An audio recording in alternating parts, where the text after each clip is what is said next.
Coucou tout le monde, j'espère que vous allez bien. Aujourd'hui, je voulais vous parler d'une thématique qui me semble importante. C'est quelque chose que je vois qui bloque sur le lien de la plupart des personnes que j'ai en suivi. Que ce soit chez Or ou Runner ou même si vous n'êtes pas en parcours flamme jumelle, il s'agit de la peur de souffrir. En effet, on a tous connu des déboires dans notre vie. Déjà, dès notre enfance, c'est là où se créent nos blessures de l'âme. Et en fait, de par ça, on va rentrer dans un mécanisme où on a envie de se protéger, on a envie de mettre des boucliers de protection.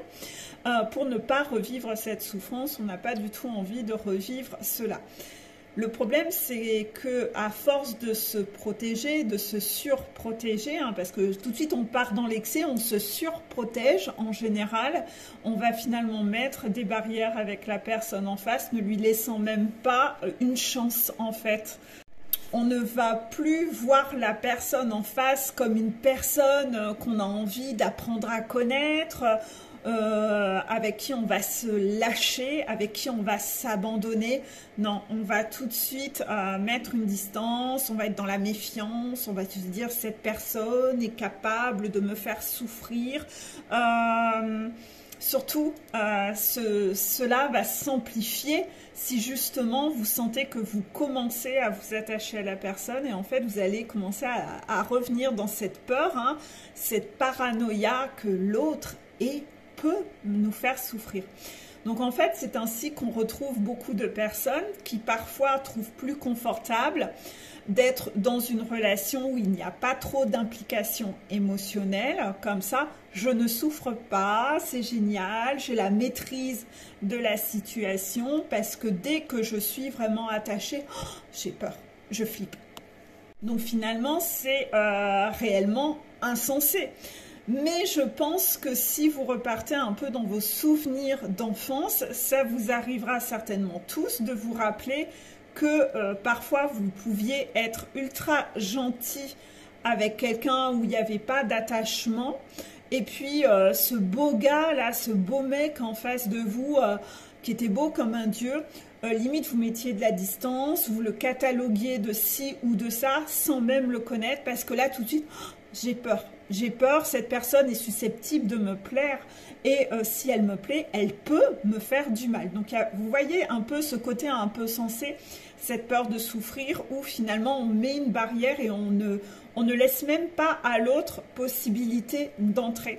Donc moi j'avais une petite citation justement pour évoquer, pour venir à parler de ça dans cette vidéo. C'est la phrase « Ta peur de souffrir ne laisse à personne la possibilité d'entrer dans ton univers. En verrouillant ton accès, tu t'enfermes toi-même. » Ben oui, parce que si le but de la vie, c'est finalement de s'enfermer qu'avec des gens que vous n'aimez pas, parce que comme ça, tout va bien, je ne suis pas impliquée émotionnellement. La vie perd tout son sens en fait. Je pense que vous voyez un peu où je veux en venir. Donc je voulais aborder, j'ai pris quelques notes, ça m'arrive pas souvent, d'habitude je fais toutes mes vidéos en live, mais là vraiment je voulais vraiment rentrer sur pas oublier certaines choses. C'est que oui, donc finalement cette peur de souffrir, comme vous allez mettre une barrière, vous allez rentrer dans un mécanisme d'auto-sabotage de la relation en fait. Puisque vous allez être dans la méfiance, vous allez mettre des barrières, je vais y revenir, vous allez voir les mécanismes d'auto-sabotage les plus fréquents et vous allez tous vous reconnaître là-dedans. Souvent, on entend même des personnes qui disent « Ah, mais je vais pas trop… » En fait, la personne est tellement dans la méfiance de cataloguer la personne en face en se disant « Oui, mais de par le passé, j'ai déjà connu une femme qui a fait ci, qui a fait ça. Donc là, maintenant, tu comprends, je me protège. Moi, je ne me laisse plus avoir aujourd'hui, je fais attention. » Et en fait, il y a tellement de distance qui est instaurée de ce fait-là que au bout d'un moment, la personne en face part parce qu'elle en a marre, elle ne reçoit rien. Vous êtes tellement en train de penser à vous protéger vous-même. Et donc, par exemple, donc là, je mets dans le cas, voilà, cet homme qui dit ça, et puis la personne, la femme en face, qui donc est arrivée de nulle part et subie pour une personne du passé, au bout d'un moment, elle s'en va parce qu'elle en a marre de ne pas recevoir. Et c'est là où le monsieur va commencer à dire: ah, mais tu vois, je te l'avais dit, je m'en doutais que tu allais faire ça, je m'en doutais. Tu vois, j'ai bien fait de ne pas m'ouvrir à toi, je savais que tu allais me faire du mal, je savais que tu allais faire ça. De toute façon, toutes les femmes me font ça. Et en fait, vous voyez un peu le mécanisme d'auto-sabotage. C'est qu'en fait, dans ce cas de figure-là, hein, cet homme ne voit même pas que c'est lui le bourreau dans cette situation. De par le fait qu'il a vécu une situation dans le passé où il a souffert, dont il a été victime de cette souffrance, d'accord? Bon, on ne sait pas exactement ce qu'il a connu hein, dans le passé. Mais là, il se positionne déjà en victime avant même que ça commence. De ce fait, c'est lui qui met de la distance, donc en fait, c'est lui qui sabote la relation. Et après, il trouve une excuse, bah, en fait, il utilise ça pour justifier finalement qu'il avait raison. Et là, c'est là où vous voyez comment votre petit diable intérieur, hein, votre ego, hein, moi je l'appelle ce petit diable, va saboter votre relation. En fait, ce petit diable va vous convaincre que le problème ne vient pas de vous, que le problème vient des autres en fait, que vous êtes victime des autres. Mais dans ce cas de figure, c'est bien l'homme qui a été tyrannique, qui a mis une barrière, qui ne s'est jamais ouvert dans cette relation, et après, il dit, tu vois, je m'en doutais bien que tu allais me faire du mal, mais en fait, la personne en face, elle n'a même pas eu la chance, il ne lui a même pas laissé la chance d'entrer dans sa vie. Donc c'est là où vous voyez comment le fait de vouloir se protéger, comment le fait d'avoir peur de souffrir peut rendre toxique, parce qu'on est trop centré sur soi, on est tellement centré sur sa douleur qu'on ne se rend même plus compte qu'on fait du mal aux personnes en face. Donc oui, ça pousse vraiment à un égoïsme extrême en fait, donc vraiment méfiez-vous de cette part-là de vous. Parce qu'avant, c'est ce que j'ai noté, avant même de commencer cette relation, vous êtes déjà parti dans cette relation en vous préparant déjà au pire en fait. Vous partez déjà avec l'obsession et la névrose que ça va mal finir, oui, vous allez avoir mal. Donc en fait, vous vous comportez comme une personne totalement aigrie, hein, où vraiment vous vous protégez de l'autre. L'autre est votre ennemi. Aucune relation saine ne peut être basée sur une histoire de champ de bataille où finalement l'autre est votre adversaire. C'est insensé. Donc vraiment, quand vous vous rendez compte de ça, essayez de le pister et de faire attention à la façon dont vous vous comportez avec l'autre parce que ce n'est pas très sain pour le coup. Donc voilà, la névrose, que le passé se répète, de revivre la même chose. Le problème, c'est que la personne en face de vous n'est pas le clone de la personne que vous avez connue de par le passé. Normalement, vous-même, vous avez dû en tirer des leçons, donc votre comportement à vous a dû évoluer et changer. Donc même vous-même, vous n'allez pas vous comporter de la même façon. Donc la situation n'est pas censée se reproduire à l'identique. Si vraiment vous en avez tiré une leçon et que vous avez tiré une leçon, que vous avez évolué dans vos comportements, donc pourquoi prendre la personne en face comme un clone de l'autre et déjà vous préparer au pire? Ce n'est pas super sympa. Je pense que dans la situation contraire, si vous inversez les rôles et que par exemple vous, je ne sais pas si vous qui me regardez, vous êtes une femme ou un homme, mais si vous entamez une relation, donc je dis relation amicale, peu importe, hein, amoureuse, quelle qu'elle soit, avec une personne, est-ce que vous aimeriez que cette personne vous fasse subir à vous ce qu'elle a connu elle dans le passé et ne vous fasse pas confiance? Je pense que dans ce cas-là, non, vous estimez, bah non, c'est pas à moi de subir pour ce qu'elle a connu quand même, c'est pas à moi de subir, bah non, c'est logique. Eh bien pourtant, quasiment la totalité des personnes font ça. Bon, avant d'avoir travaillé dessus, d'avoir conscientisé et travaillé dessus, la plupart des gens le font avec les personnes en face. Alors qu'en sens inverse, non, je n'ai pas envie de vivre ça. Donc vraiment, travaillez sur ce point-là parce que vous n'imaginez pas le nombre de fois où ça se produit et où c'est ça qui sabote une relation. Le problème aussi d'avoir souffert, hein, mais de toute façon tout le monde a souffert dans la vie, d'avoir souffert de par le passé dans une relation, selon si la personne était hautement toxique, selon comment vous avez vécu aussi votre enfance et comment vous avez soigné les blessures de votre enfance par rapport à l'éducation, le rapport avec vos parents, etc. Si vous avez été rejeté dans votre enfance par les enfants, etc., il peut se créer une sorte de croyance en vous où vous pensez que vous n'êtes pas digne d'être aimé. Donc vous en avez peut-être même conscience ou peut-être même pas conscience, hein, mais que vraiment vous avez un peu ce truc en vous qui est là, ancré, que oui, moi je ne suis pas digne d'être aimé. Donc en fait, comme vous ne vous aimez, vous, tellement pas, vous manquez de confiance en vous, vous avez sans cesse vous comparer aux personnes autour de vous et vous allez toujours penser que la personne peut trouver mieux que vous. Donc c'est là aussi où vous allez devenir vraiment toxique de par là, c'est-à-dire qu'en fait la personne par exemple va vous dire qu'elle vous apprécie, qu'elle aime passer du temps avec vous ou qu'elle vous aime, hein, selon le type de relation, si c'est amical ou sentimental, et vous n'allez pas le croire. Vous n'allez pas le croire parce que vous-même, vous ne vous aimez pas, vous pensez toujours que l'autre va préférer quelqu'un d'autre, va aller vous tromper, ou qu'elle vous dit ça, c'est juste pour vous manipuler parce que vous-même, vous n'y croyez pas. Et là, vous allez devenir toxique parce que de ce fait-là, vous allez toujours remettre en question. Vous allez estimer que la personne en face de vous peut vous tromper ou qu'elle ne dit pas la réalité, comme si ce n'était pas vrai, en fait. Donc, vous allez toujours avoir besoin que l'on vienne vous redonner des preuves, de l'attention, de l'amour qu'on vous porte. Et ça ne va jamais suffire parce que ce trou béant qui est en vous, vous n'arrivez pas à le remplir en fait. Le problème, c'est que idéalement, c'est à vous de remplir ce trou parce que les personnes autour de vous auront beau vous dire qu'ils vous aiment, ce trou béant, il est comme ça. Et il veut toujours encore plus, plus, plus. Donc c'est comme ça où dans certaines relations, même si on vous dit que l'on vous aime, parfois, ben, on vous l'a dit il y a une semaine, ouais, mais ben, j'ai déjà oublié.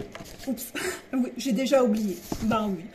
Donc en fait, après, ça va être de pire en pire. Cette névrose va être de plus en plus présente, ça va de plus en plus s'amplifier. Après, ça va être, bah oui, mais tu me l'as dit il y a 2 jours, j'ai déjà oublié. Voilà. En fait, c'est pas que j'ai oublié, c'est que dès qu'il se passe quelque chose, ce truc-là vient ternir les mots de la personne. Tout sera bon pour remettre en question la situation et remettre en question les sentiments alors que la personne vous a dit qu'elle vous aimait. Vous pensez bien que si on vous a dit que l'on vous aimait il y a une semaine, les sentiments sont toujours là. En une semaine, ça ne change pas. Donc en fait, vous allez devenir de plus en plus toxique dans votre dépendance affective, à vouloir toujours plus de preuves.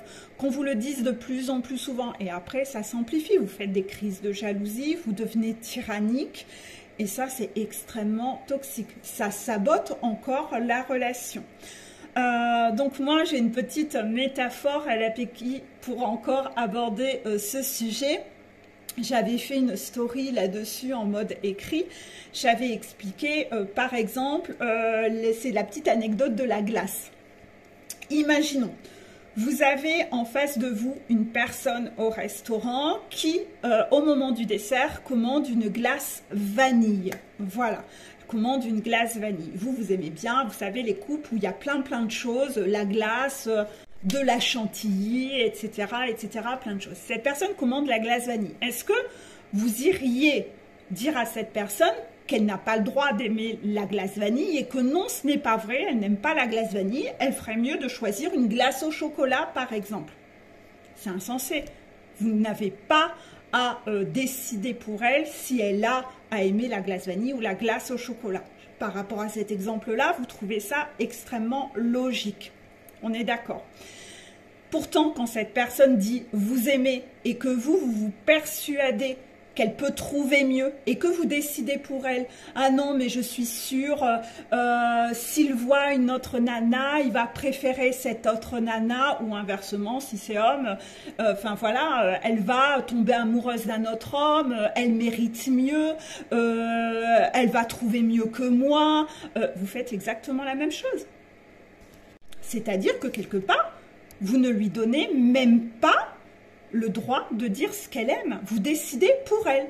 Donc en fait, votre avis à vous, parce que vous préférez la glace au chocolat, vous allez estimer qu'elle doit commander une glace au chocolat. Donc voilà, de par cet exemple, vous voyez comment vous pouvez devenir tyrannique. Avec l'exemple de la glace, ça vous semble logique. Eh bien, quand vous ne croyez pas la personne, quand elle dit qu'elle vous aime et que vous décidez « non, mais elle peut trouver mieux, mais non, elle va finir par me tromper avec quelqu'un d'autre », vous faites exactement la même chose. Laissez cette personne décider de qui elle aime. Si c'est vous qu'elle aime, bah, elle vous aime vous. Arrêtez d'aller vous compliquer la vie. Arrêtez d'être contrôlant, arrêtez d'être un dictateur en fait. C'est là où vous voyez comment, d'un manque de confiance en soi, on devient finalement tyrannique et un bourreau pour la personne en face de nous. D'accord ?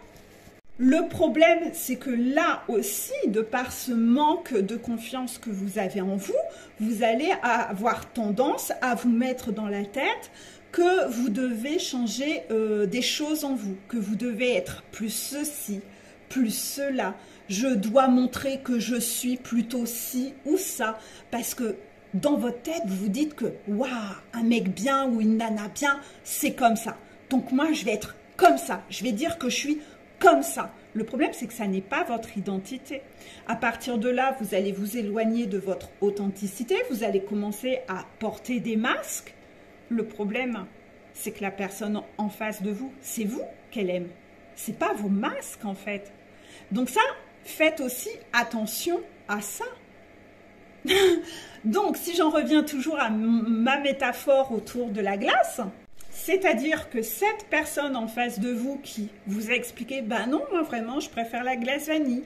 Donc, elle a choisi une glace vanille toute simple et au moment où sa glace vanille arrive, vous lui prenez sa glace vanille et là, vous lui rajoutez, allez, un petit peu de noix de pécan, coulis chocolat, coulis caramel, un peu de chantilly, etc. Et tu dis, voilà, là, tu as une belle glace, là, tu vois. Oh, tu vas te régaler, tu vas voir, c'est meilleur comme ça. Et là, vous avez la personne en face de vous qui dit, mais moi, j'aime bien, c'est la glace vanille. Je te l'ai dit, je te l'ai expliqué. Pourquoi tu rajoutes tout ça dessus? Mais j'aime pas ça. Je vais même plus sentir le goût de la vanille, en fait, alors que moi, c'est la vanille que j'aime. Pourquoi tu ne respectes pas mes goûts? Voilà. Vous voyez où je vais en venir, là, tout de suite. Donc là encore, quand la personne dit qu'elle vous aime, pourquoi vous allez mettre plein d'artifices pour aller cacher votre authenticité? Pourquoi aller essayer d'être une autre personne? Pourquoi porter des masques? Pourquoi donner l'illusion de je vais montrer que je suis ci, que je suis ça? La personne vous aime, vous. Qu'est-ce que vous avez à essayer de changer ou de jouer un rôle? Vous vous éloignez de votre authenticité. Cette personne, c'est vous qu'elle aime. Donc voilà, faites attention à ça. Là encore, dans ce processus-là, vous allez encore, en vous rejetant, vous allez auto-saboter la relation. Donc c'est là où je voulais vous montrer comment le fait de ne pas avoir confiance en soi, comment le fait de penser que je ne suis pas digne d'être aimée parce que peut-être mes parents ne me l'ont jamais dit quand j'étais enfant, parce que peut-être je n'ai pas eu grand succès dans mes premières années d'adolescence ou quoi que ce soit. Ou alors vous avez même vécu avec un pervers narcissique qui vous a rentré ça dans la tête et vous lui donnez encore du pouvoir à cette, j'allais dire une grossièreté, à cette personne aujourd'hui. Ne lui donnez pas ce pouvoir encore aujourd'hui sur vous d'aller détruire vos relations aujourd'hui parce que vous lui laissez toute la merde en branche qu'il vous a balancée dans la tête. Vous prenez ça comme étant une vérité. Mais bien sûr que non. N'oublions pas que les relations toxiques sont là pour vous faire travailler quelque chose, mais en aucun cas, ces personnes sont des dieux. Ce qui sort de leur bouche, il y a à peu près 95% de choses qui est à jeter à la benne, d'accord? Tout ce qu'ils disent, c'est de la merde en branche. Ne prenez pas ça pour vérité. Sinon, partez dans votre garage, allez leur construire un trône, parce que là, vous êtes en train de les considérer comme des rois, alors que franchement... c'est loin d'être des rois, hein? D'accord? Donc là, faites attention à ça. Hein? Vous devez vraiment Travailler cet aspect-là et savoir accueillir que oui, il y a des gens qui vous aiment, il y a des gens qui vous aiment pour ce que vous êtes. Donc, acceptez-le. Pourquoi n'arrivez-vous pas à accueillir cette information-là? De ne pas l'accueillir, ça vous mène à être toxique avec les personnes qui vous aiment réellement.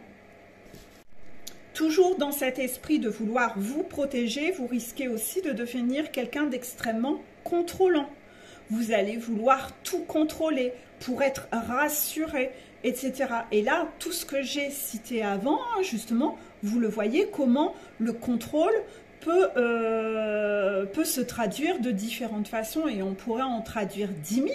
Mais le problème, c'est que être contrôlant vous pousse à être dans l'obsession, la manipulation. Et là, ça va s'amplifier. Si vous ne prêtez pas attention à ça et que vous ne le conscientisez pas, ça va prendre de l'ampleur et vous allez devenir quelqu'un qui ment, qui manipule pour réussir à obtenir de l'autre ce que je souhaite pour c'est bon, j'ai le contrôle, je me protège. Donc ça, attention aussi à ça. Par ailleurs, dans votre névrose, vous allez, dans cette névrose de voir l'autre comme quelqu'un qui pourrait me faire mal, donc finalement, je le vois tout de suite comme un ennemi ou comme une menace, vous allez partir dans une paranoïa où vous allez faire des suppositions. Et là, vous allez commencer à partir en mode drama queen, où vous allez interpréter, analyser ce que fait l'autre, selon vos propres filtres ou selon ce que vous avez connu de par le passé. Donc, si vous avez été marié avec Rosalie de par le passé, et que Rosalie est une perverse narcissique et que aujourd'hui vous allez vivre une relation avec Chloé, hein, Chloé n'est pas Rosalie. Est-ce que vous aimeriez qu'on vous colle cette étiquette? Donc déjà, il faut déjà faire attention à comment vous allez faire des suppositions sur ce que fait Chloé, comment vous allez aller l'analyser, parce que vous allez aller analyser selon ce que vous avez connu de toxique de par le passé, ou si vous avez eu des parents toxiques, et vous allez porter des jugements sur Chloé et aller analyser à tort des choses qu'elle fait, et vous allez vous faire moulinette dans la tête, vous faire des scénarios catastrophes, vous allez rentrer dans des fantasmes de cinglés, où vous allez vous créer une illusion de ci, de ça, sans même communiquer, et vous allez être dans l'agressivité avec l'autre parce que vous allez vous persuader que le scénario que vous venez de vous inventer dans votre tête sans savoir, hein, parce que vous vous êtes juste fait un fantasme là dans la tête et un scénario catastrophe, vous allez vous dire « je suis sûre que c'est ça ». Alors que non, vous ne savez pas. Vous ne savez pas. Donc si vous ne savez pas, ne donnez pas le pouvoir à votre ego et votre mental de vous faire croire que vous savez. Parce qu'en partant dans ce schéma-là, là encore, vous allez être dans l'auto-sabotage de vous persuader que tout ce que vous venez d'inventer à l'instant, là, que c'est ça la réalité. Et vous allez en vouloir à l'autre en face de cette illusion que vous venez de créer, de ce scénario que vous venez de créer dans votre tête. Donc vous allez bouder, vous allez lui en vouloir. Quand la personne va prendre contact avec vous, vous allez être agressif ou vous allez la ghoster. Il n'y a rien de pire hein, non plus, hein, parce que ghoster, il n'y a rien de pire. Hein. Pas de communication, je vois aucune relation qui peut fonctionner en ghostant l'autre, en boudant et où on ne sait même pas parler, on ne sait pas communiquer. Donc en fait, là aussi, faites attention, vous devenez le bourreau de la fameuse Chloé dans le scénario, qui ne sait même pas ce qui se passe, qui n'est même pas au courant en fait. Parce que Chloé est en train de subir ce que la fameuse vilaine Rosalie du passé a fait, elle n'a rien demandé à personne, et là, vous avez décidé de lui faire subir à elle. C'est quand même fou quand même. Donc là, voyez à quel point le fait de ne pas vouloir être victime des autres, parfois, vous pousse à être le bourreau de personnes en face de vous qui parfois sont de belles personnes. Et vous rejetez ces belles personnes à cause d'une pain-bêche ou d'une peste de par le passé que vous avez connue. c'est pas très juste. Et pourtant, dans cette situation, vous vous positionnez en victime. Vous êtes persuadé que c'est vous la victime. Vous voulez pas avoir mal. Et par peur de redevenir un jour une victime, vous trouvez ça normal de devenir injuste avec les autres. Ben non. Donc faites vraiment attention à tout ce mode où vous créez des pensées négatives, où vous vous transformez en drama queen, où vous vous inventez des choses et c'est toujours ce petit ego dans la tête qui vous envoie plein de choses négatives, qui essaye de vous créer des conflits avec les personnes qui sont bonnes pour vous en face, qui va chercher à vous en éloigner. Vous devenez paranoïaque, vous devenez aigri et vous faites subir aux belles personnes ce que les personnes toxiques vous font subir, vous ont fait subir. C'est important, hein, c'est du passé. Hein. Et le passé, il est encore toujours là, en train de vous bousiller votre présent et qui vous empêchera d'avoir un futur finalement. Donc imaginez à quel point ces pestes du passé, hein, donc là j'ai tourné en féminin mais c'est pareil au masculin, comment ces pestes du passé, vous leur avez donné le pouvoir absolu. Vous leur avez donné ce pouvoir absolu sur vous et sur votre vie. Donc en fait, vous êtes devenus complètement esclaves de ces personnes. Et croyez-moi que les personnes toxiques, c'est ce qu'elles rêvaient de faire. D'avoir ce monopole sur vous, de savoir que vous avez ruiné, que vous allez encore ruiner votre vie encore autant d'années. Mais allô là, on arrête quand? On arrête quand en fait ce massacre et cet auto-sabotage? À quel moment on arrête ça? Ce côté masochiste de donner du pouvoir aux personnes toxiques en fait. Voilà. Donc finalement, de par là, faites attention à ça parce que c'est vous qui devenez un bourreau des autres. À partir du moment où vous avez eu une relation compliquée avec une personne toxique, vous devez en tirer les leçons de qu'est-ce qui s'est passé. J'ai certainement pas posé de limites. J'ai sûrement pas exprimé des choses. Je me suis sûrement laissé faire à un moment. Sans doute que je n'ai pas assez bien communiqué. J'ai eu des alertes et des signes et j'y ai pas prêté attention. J'ai laissé couler. Il y a plein de choses. Il y a toute une leçon à en tirer derrière ça. Et vous allez en tirer des leçons pour que ça ne se reproduise plus. Mais ce n'est pas pour autant que vous devez ne plus laisser entrer qui que ce soit dans votre vie ou de penser que tout le monde va vous faire du mal. Parce que, je le répète, ta peur de souffrir ne laisse à personne la possibilité d'entrer dans ton univers en verrouillant ton accès.